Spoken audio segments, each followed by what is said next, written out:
Now, a multi-agency operation led by the National Authority for the Campaign Against Alcohol and Drug Abuse has dismantled a suspected counterfeit alcohol and illegal ethanol distribution network in Trans Nzoia County. 3 suspects were arrested and more than 400 litres of industrial ethanol was seized during the crackdown. The early morning raid in the Ngonyek area uncovered a homestead allegedly converted into an illegal alcohol packaging site.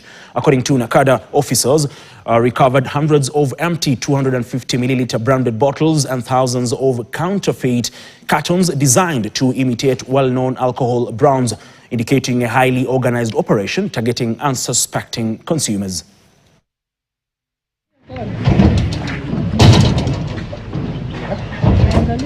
Tutachaji kwa handle ya kutengeneza pombe haramu na counterfeit brews,